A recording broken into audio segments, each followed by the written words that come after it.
Ganga express way Uttar Pradesh అభివృద్ధికి కొత్త జీవనాడి అని ప్రధాని నరేంద్ర మోదీ అన్నారు.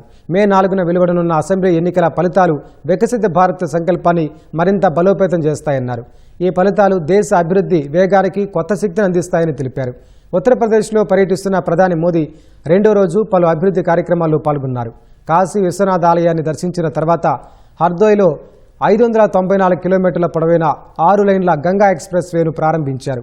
36,230 కోట్ల వ్యయంతో మేరట్, ప్రయాగ్రాజ్ నగరాలను కలుపుతూ ఈ హైస్పీడ్ కారిడార్ నిర్మాణం చేపట్టారు.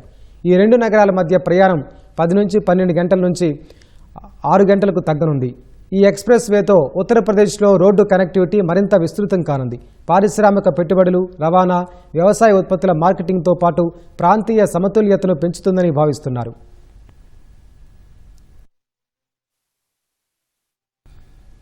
అంతకుముందు ప్రధాని మోదీ వారణాసిలో రోడ్ షో నిర్వహించారు.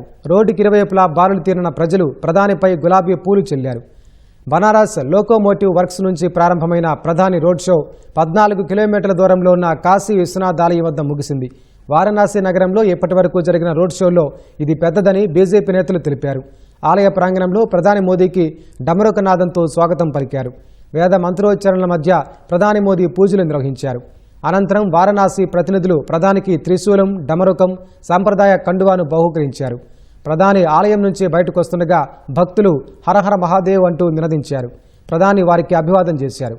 ఆలయం కారిడార్ వద్ద ప్రధాని మోదీ పిల్లలతో కాసేపు ముచ్చటించారు.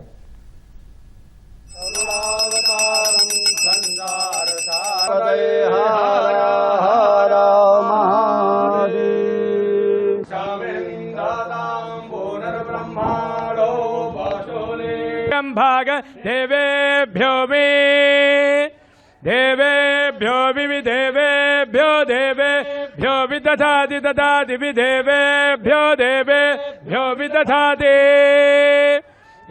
सदायुर्भवति भवति सदायु पुरुषः सदायु पुरुषः पुरुषः सदायु सदायु पुरुषः सतेन्द्रिय सतेन्द्रिय पुरुषः सदायु सदायु पुरुषः सतेन्द्रियः पुरुष सदा आयो पुरुष सतेन्द्रिय